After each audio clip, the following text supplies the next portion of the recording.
Hello મિત્રો, આજે આપણે ગણિતમાં ધોરણ 10ના પ્રકરણ 4 વિશે આગળ ભણીશું.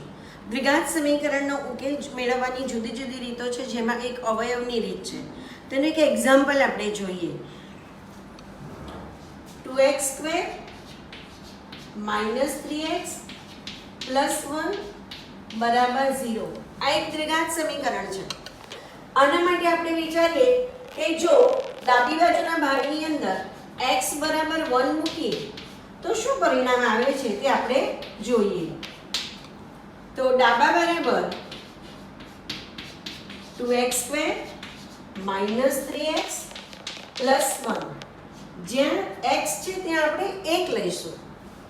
તો 2 1 નો square -3 × 1 + 1. that is equal to 1 નો સ્ક્વેર 1, 1 સાથે 2 નો ગુણાકાર 2, આ બંનેનો ગુણાકાર -3 + 1. that is equal to આ બંનેનો સરવાળો થશે 3 - 3, that is equal to 0. એટલે કે જમણી બાજુનું પરિણામ આપણને પ્રાપ્ત થયું. આનો અર્થ એ થાય છે કે આ સમીકરણ છે એમાં એક કિંમત લઈએ ત્યારે સમીકરણનું સમાધાન થાય છે. એટલે આ દ્વિઘાત સમીકરણનો એક ઉકેલ એક છે તેમ કહેવાય. આને ઉકેલ પણ કહેવાય છે અને બીજ પણ કહેવામાં આવે છે. હજુ બીજા ઘણા ઉદાહરણ લઈ અને આપણે આગળ જોઈએ. મિત્રો, આપણે આગળ એક બીજું જોઈએ એક્ઝામ્પલ. અવયવ કાઢીને એના બીજ શોધવાના છે, એનો ઉકેલ મેળવવાનો છે. 2x² - 5x + 3 = 0. હવે આના અવયવ પાડવા માટે મધ્યમ પદના બે ભાગ પાડવા પડશે. એમાં તમને એક રીત શીખવાડું, ખાસ ધ્યાન રાખશો મિત્રો. તો પ્રથમ પદ x² નો સહગુણક અને અચળ પદ, આ બંનેનો ગુણાકાર લઈશું. તો 3 × 2 = 6 થશે અને આનું ચિહ્ન પ્લસ છે. એટલે 6 ના આપણે એવા અવયવની જોડ પસંદ કરવાની કે જેથી તેનો સરવાળો 5 થાય. તો અહીંયા આપણે જોઈએ તો 6 ના અવયવ 1 અને 6, પછી આવશે 2 અને 3. તો 6 ના અવયવોની જોડ 2 મળી 1 અને 6, 2 અને 3. હવે આની અંદર જોઈએ તો 6 અને 1 નો સરવાળો કરીએ તો આપણી પાસે 7 થાય છે. આપણે જરૂર છે 5. તો અહીંયા જોઈએ તો 2 અને 3 નો સરવાળો 5 થાય છે. હવે આપણે અહીંયા શું કરીશું એ ધ્યાન રાખીશું કે સૌથી મોટું પદ છે એને આપણે પ્રથમ લખીશું. એટલે આપણે મધ્યમ પદના ભાગ પાડીએ છીએ. એટલે 2x², મધ્યમ પદના બે ભાગ 3x અને 2x. તો અહીંયા લઈશું 3x અને અહીંયા લઈશું 2x + 3 = 0. હવે આપણે ચિહ્ન મૂકવાનું છે. આ બંને પદને ચિહ્ન બાકી છે. તો અહીંયા આપણે ધ્યાન રાખીશું કે જ્યારે 2 કરી 6 ના અવયવ પસંદ કર્યા જેનો સરવાળો આ ચિહ્ન છે એ પ્રમાણે જેનો સરવાળો 5 થાય. એટલા માટે આપણે હવે બંનેનો ચિહ્ન મધ્યમ પદનું ચિહ્ન આપીશું. તો અહીંયા આવશે માઈનસ, અહીંયા પણ માઈનસ. હવે આપણે બે પદના જોડકા બનાવીશું અને પ્રથમ જે જોડકું છે એમાંથી શું કોમન નીકળશે? x. તો બીજામાં અંદર શું રહેશે? તો અહીંયા 2, અહીંયાથી એક x ગયો એટલે 2x અને માઈનસ અહીંયાથી x બહાર નીકળી ગયો છે તો બાકી રહ્યો 3. અહીંયા જોઈએ આનું ચિહ્ન માઈનસ છે એટલે માઈનસ જ બહાર નીકળશે અને અહીંયાથી આપણને કશું જ બહાર નીકળતું નથી એટલે કંઈ જ ના નીકળે એટલે 1 એ ગુણાકારનો સામાન્ય અવયવ છે એટલે 1 રહેશે. અંદર જોઈએ તો આના બંનેના ચિહ્નો બદલાઈ જશે.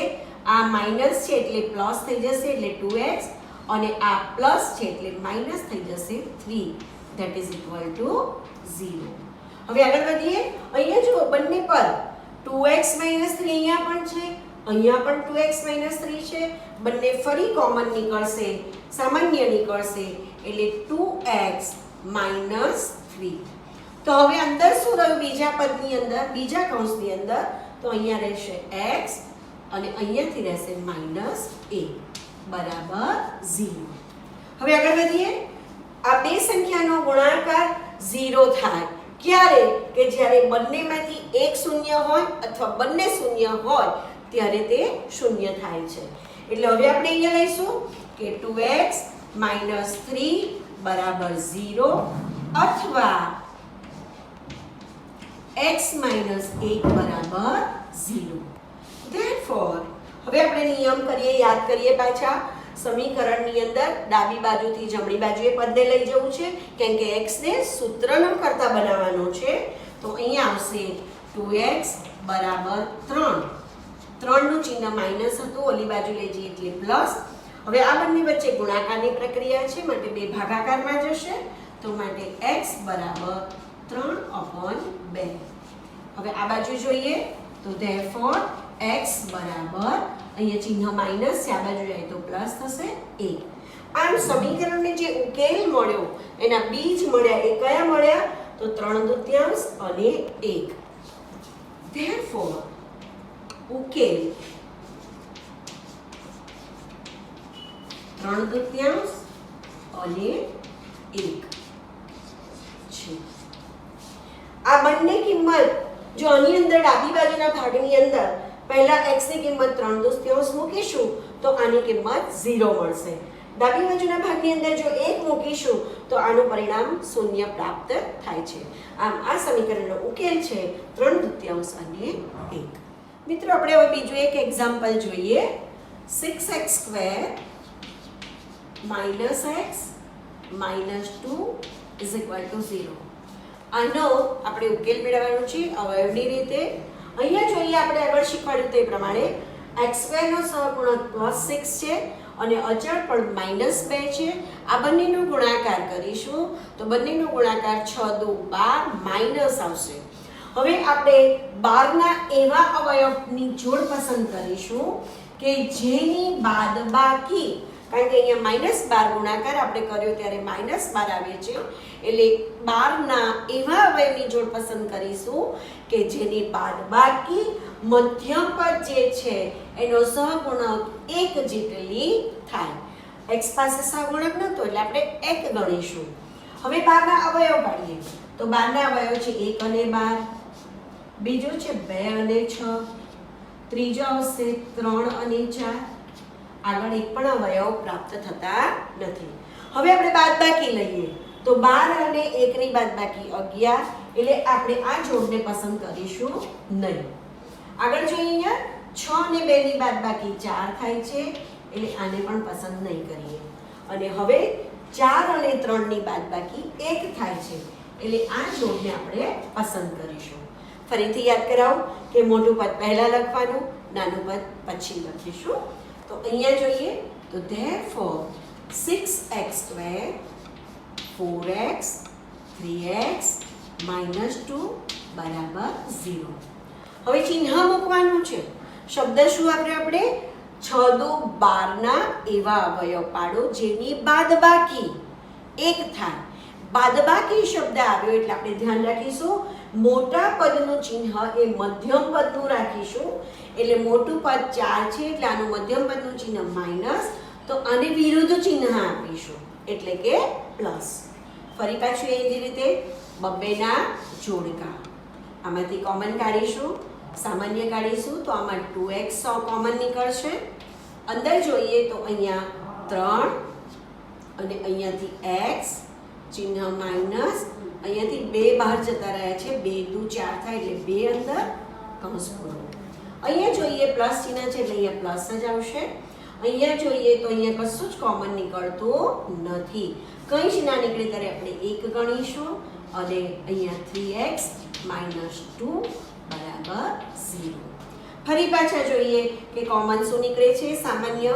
આ બંને પદ સામાન્ય છે તો 3x - 2 અને બીજા કૌંસમાં 2x + 1 that is equal to 0. હવે ફરીથી પહેલાની જેમ આગળ કહ્યું હતું તે પ્રમાણે કે આ બંનેનો ગુણાકાર 0 ક્યારે થાય? તો બંનેમાંથી એકની કિંમત 0 હોય અથવા બંનેની કિંમત 0 હોય ત્યારે. તો આપણે લઈએ અહીંયા 3x - 2 બરાબર 0 અથવા 2x + 1 બરાબર 0. અને therefore આ 2 માઇનસ છે ઓલી બાજુ જશે તો 3x બરાબર +2 થશે અને therefore x બરાબર 2/3. તે જ રીતે અહીંયા જોઈએ તો 2x બરાબર -1 થશે અને therefore x બરાબર -1/2 આમ સમીકરણનો ઉકેલ બીજ કયા મળ્યા આપણને તો ઉકેલ તેનો 2/3 અને -1/2 પ્રાપ્ત થાય છે. આ બંનેની કિંમત વારાફરતી ડાબી બાજુના ભાગમાં મૂકવામાં આવે તો એનું પરિણામ 0 પ્રાપ્ત થાય છે. તો એનો બીજ એના ઉકેલ 2/3 અને -1/2 છે. મિત્રો આપણે એક બીજું ઉદાહરણ જોઈએ. 3x² - 2√6x + 2 = 0. આના અવયવ પાડવાના છે ને એનો ઉકેલ મેળવવાનો છે.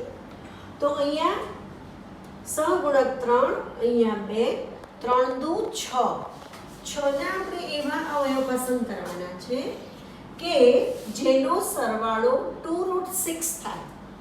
એટલે અહીંયા આપણે 6 ના એવા બે અવયવમાં √6 √6 આ બંનેનો ગુણાકાર કરીએ તો 6 થાય છે, પરંતુ એનો સરવાળો કરીએ તો √6 + √6 એટલે 2√6 થાય છે. √6 + √6 that is equal to 2√6 થાય છે. તો હવે આપણે એના આ બે ભાગ લઈએ તો therefore 3x² સરવાળો એટલે બંનેનું ચિહ્ન મધ્યમ પદનું આપવાનું તો -√6x -√6x + 2 બરાબર 0. ફરી પાછું બબેના જોડકા અહીંયાથી કોમન કાઢીશું તો અહીંયા કોમન એક તો x નીકળે છે અને અહીંયા √6 ની વાત કરીએ તો √6 એટલે કે √3 × 2 આવો અર્થ થાય. એટલે અહીંથી √3 કોમન નીકળશે અને અહીંયા √2 જે છે એ અંદર રહેશે. તો અહીંયા આપણે કોમન કાઢીશું તો √3 અને x. તો અંદર શું રહેશે √3 અહીંયાથી x અહીંયા માઈનસ √2 અહીંયાથી ચિહ્ન માઈનસ. ફરી પાછા અહીંયા જોઈએ તો આના અવયવ √3 √2 તો અહીંયા 2 છે તો √2 કોમન નીકળશે, અંદર રહેશે આમાંથી √3x. આનું ચિહ્ન બદલાઈ જશે કેમ કે અહીંયા પ્લસ છે તે માઈનસ થઈ જશે. હવે 2 ના અવયવ તો 2 ના અવયવ કયા પાડીશું તો √2 × √2 તો √2 વાર ગયા તો અંદર શું રહ્યું √2 that is equal to 0. ફરી પાછા કોમન કાઢીએ તો કોમન શું નીકળશે √3x - √2. બીજા કૌંસમાં શું રહેશે √3x - √2 that is equal to 0. ફરી આ બંનેનો ગુણાકાર તો √3x - √2 that is equal to 0. બંને સમાન છે જો જોઈ શકાય છે. તો આના બીજ જે છે સમાન ઉકેલ મળે છે બંનેના. તો આ માઈનસ છે આ બાજુ જાય તો પ્લસ થશે √3 2 અને √3 એ ભાગાકારમાં જશે અને એનો ઉકેલ જે છે બંને સમાન બીજ મળ્યા. કયું ગયું કે તો therefore ઉકેલ √2/√3 છે. મિત્રો આપણે પ્રથમ વિડીયોમાં જોયું હતું કે પ્રાર્થના ખંડ બનાવવો છે એક ટ્રસ્ટને અને એમાં 300 મીટર સ્ક્વેર, એમાં લંબાઈ એની પહોળાઈ કરતાં 2 વધુ અને 1 વધારે છે, 2 ગણા કરતાં 1 વધુ છે. તો આપણે એનું દ્વિઘાત સમીકરણ જે બનાવ્યું હતું તે 2x² + x - 300 બરાબર 0. હવે આપણે એ ઉદાહરણનો અહીંયા ઉકેલ મેળવીએ. આગળ મેં કહ્યું હતું કે તમે આપણે ઉકેલ જ્યારે શીખવીશ ત્યારે આ વસ્તુનો ઉકેલ મેળવીશું. તો હવે આનો ઉકેલ મેળવીએ. 300 અને 2નો ગુણાકાર 600. 600 ના આપણે એવા અવયવ પાડીશું કે જેની બાદબાકી મધ્યમ પદનો સહગુણક 1 જેટલી થાય. તો હવે અહીંયા આપણે 600 થશે આપણી પાસે. તો 600 ના એવા અવયવ પસંદ કરવાના છે કે જેની બાદબાકી 1 થાય. તો અહીંયા બીજી રીત બતાવું તમને. તો અહીંયા અવયવ પાડીશું 600 ના. તો અહીંયા 300, અહીંયા બે ભાગ ચલાવીએ તો 150, બે ચલાવીએ તો 75. હવે 75 ને બે નહીં ચાલે, ત્રણે ચાલશે. તો અહીંયા 25. હવે અહીંયા ત્રણે નહીં ચાલે, તો કેટલાય ચાલશે? 5 વડે. તો 5 અને 5 વડે ચલાવીએ ત્યારે 1. હવે આપણે અહીંયા જોઈએ આ બધા જે સંખ્યા છે એમાંના કોઈ પણ ગુણાકાર લેતા જવાનું અને એમાં વિચારવાનું કે કઈ બે સંખ્યાનો ગુણાકાર કે બે ત્રણ સંખ્યાનો ગુણાકાર આપણે લઈએ અને પછી બંનેની બાદબાકી આપણી પાસે 1 પ્રાપ્ત થાય. તો સૌથી પહેલા આપણે જોઈએ આ બંનેનો ગુણાકાર 5 ગુણ્યા 5 25 થશે. અને આ ત્રણનો ગુણાકાર 2 ગુણ્યા 2 ગુણ્યા 2 ગુણ્યા 3. તો આનો ગુણાકાર 2 દુ 4 દુ 8, 8 તરી 24. અને હવે આ બંનેની બાદબાકી આપણને 1 પ્રાપ્ત થાય છે. તો હવે અહીંયા લઈએ આપણે ફરી પાછો યાદ રાખજો નિયમ. મોટું જે રકમ છે એ આપણે મધ્યમ પદમાં પહેલું લખીશું, ત્યારબાદ બીજી રકમ લખીશું અને બંનેના ચિહ્નોમાં ધ્યાન રાખીશું કે બાદબાકી શબ્દ આવ્યો છે માટે મોટાને મધ્યમ પદનું ચિહ્ન આપીશું. તો અહીંયા આવશે 2x², મધ્યમ પદનું ચિહ્ન પ્લસ એટલે 25 મોટા છે એટલે 25x. અહીંયા બીજા જે પદ છે એને માઇનસ આપીશું, 24x માઇનસ 300 બરાબર 0. Therefore હવે બબ્બેના જોડકા કોમન કાઢ્યામાંથી તો આમાં x કોમન, અંદર રહેશે 2x પ્લસ 25.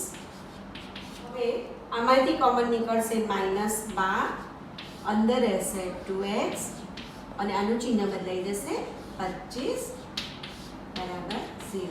અહીંયા જોઈ શકાય છે કે 2 દુ 4 અને 4 તરી 12 આટલા પદને આપણે બહાર કાઢી લીધા. તો અહીંયા આવશે 12 પાયો 25. આગળ વધીએ અહીંયા. Therefore 2x પ્લસ 25 કોમન નીકળ્યા. અહીંયા રહેશે x માઇનસ 12 બરાબર 0. અને therefore 2x પ્લસ 25 બરાબર 0 અથવા x માઇનસ 12 બરાબર 0.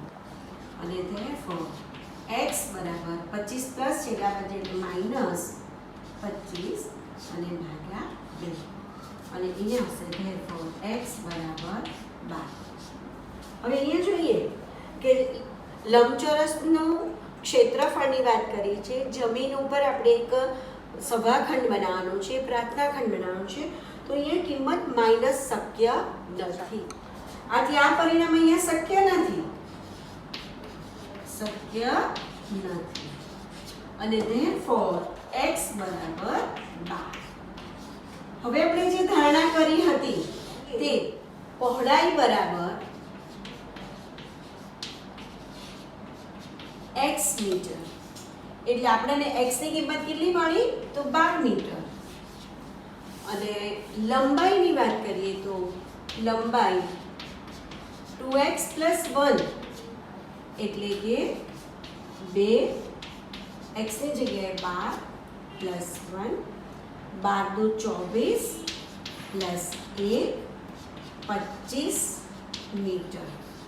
એટલે આમ જે પેલો સભાખંડ બનાવવાનો હતો પ્રાર્થના ખંડ તેની લંબાઈ 25 મીટર અને પહોળાઈ 12 મીટર રાખવી જોઈએ. કેમ કે 300 મીટર સ્ક્વેરમાં આ ગણતરી કરવાની હતી કે લંબાઈ કેટલી રાખવી, પહોળાઈ કેટલી રાખવી. તો એની લંબાઈ 25 મીટર અને પહોળાઈ 12 મીટર રાખવી. મિત્રો હવે આપણે સ્વાધ્યાય 4.2 જોઈએ. એમાં ઉદાહરણ નંબર 3, બે એવી સંખ્યાઓ શોધો કે જેનો સરવાળો 27 અને ગુણાકાર 182 હોય. જે શોધવાનું તે ધારવાનું. આ વ્યવહારિક દાખલો છે. એટલે સૌપ્રથમ આપણે એક સંખ્યા ધારીએ. તો પ્રથમ સંખ્યા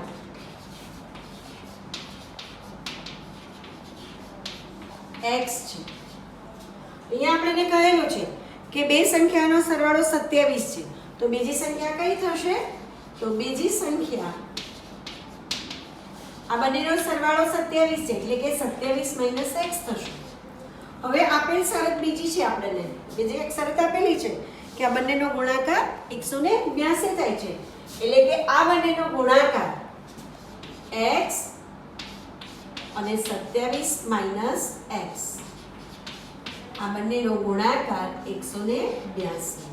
હવે આપણે આનું વિસ્તરણ કરીએ તો therefore 27x આ બંનેનો ગુણાકાર કેટલો થશે? -x², that is equal to 182. 182 ઓલી બાજુ છે, આ બાજુ લઈ આવીએ તો અહીંયા થશે -x² + 27x -182 બરાબર 0.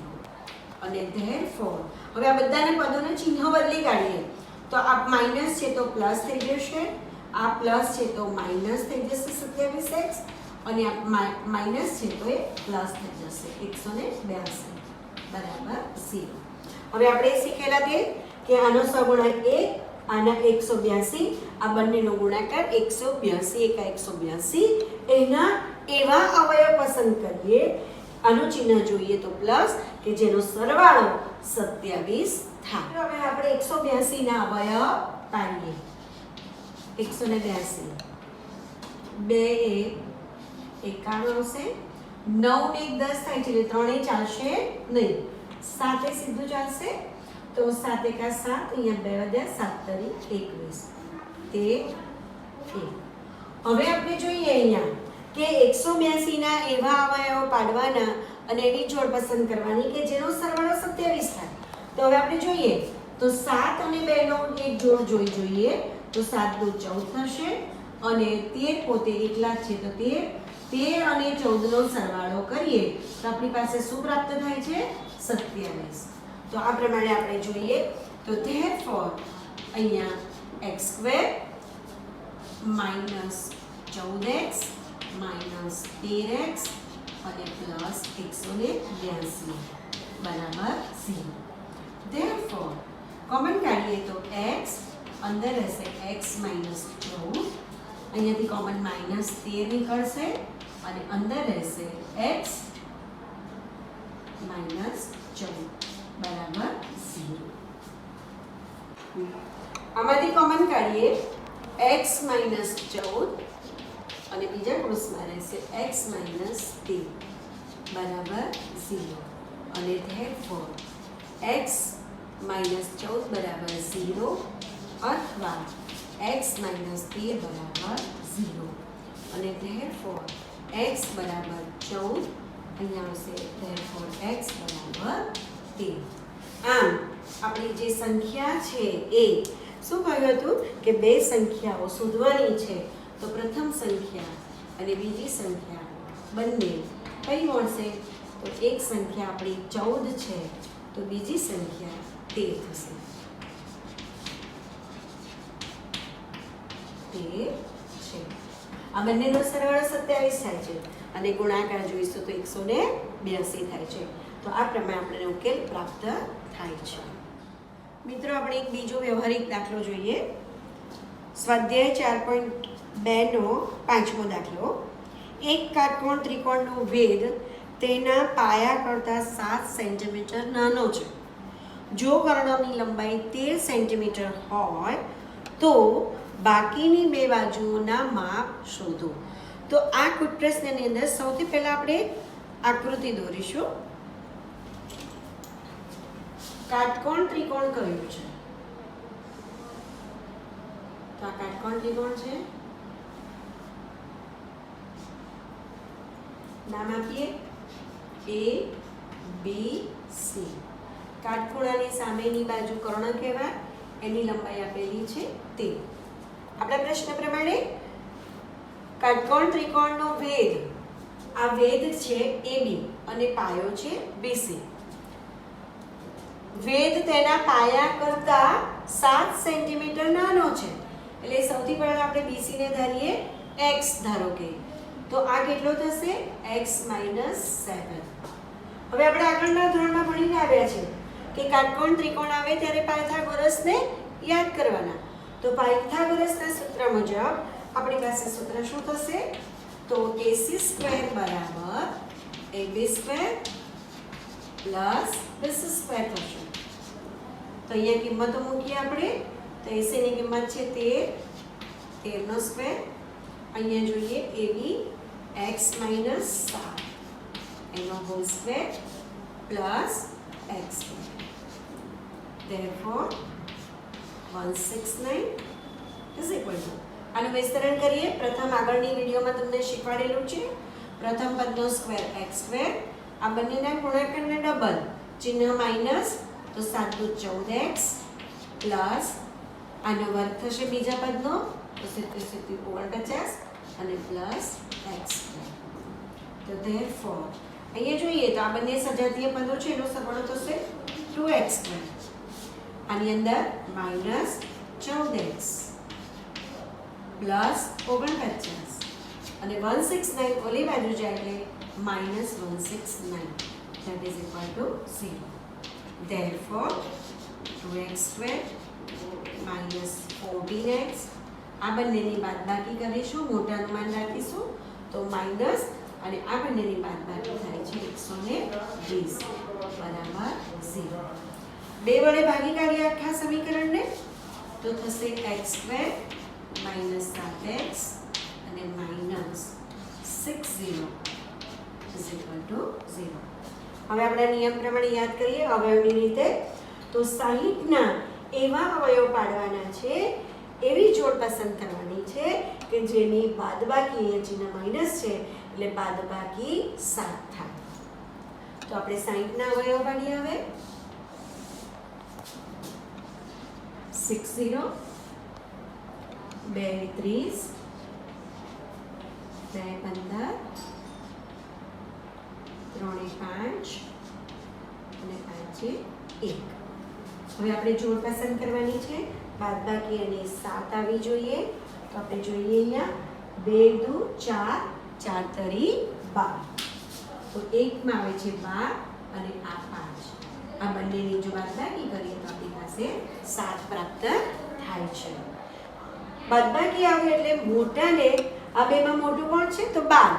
તો 12x ને મધ્યમ પદનું ચિહ્ન આપીશું અને 5x ને એનાથી વિરુદ્ધનું ચિહ્ન આપીશું.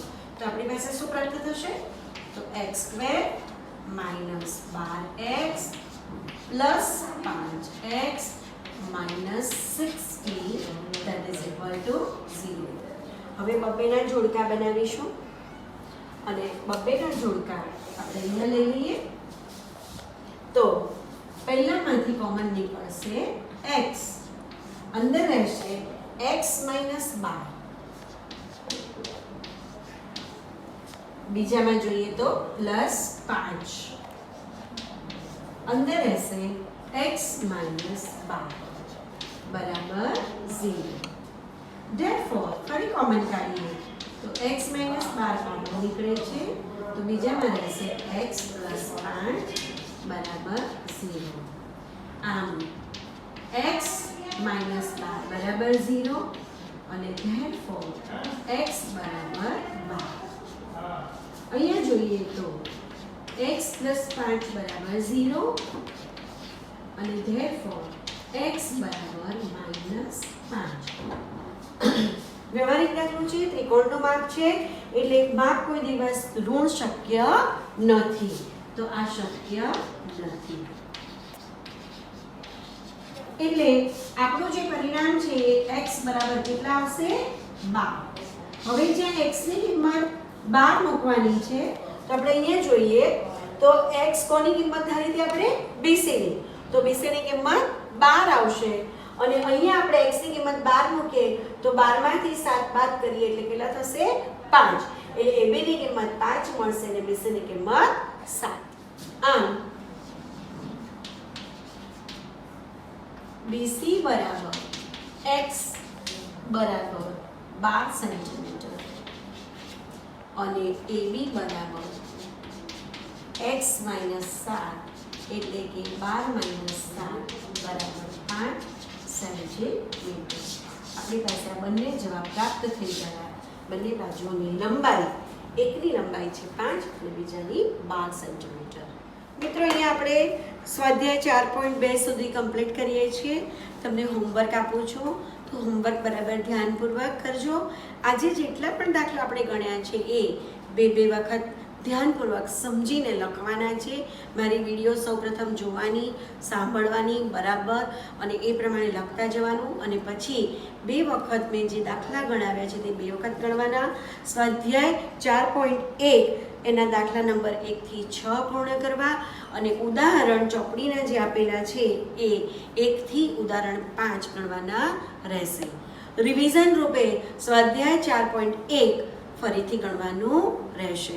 મિત્રો ધ્યાન રાખશો, કોરોનાની અંદર આપણે દેખરેખ રાખવાની છે. મોંએ માસ્ક બાંધીશું, હાથ વારંવાર ધોઈશું અને સેનેટાઈઝ કરતા રહીશું અને સોશિયલ ડિસ્ટન્સ રાખીશું.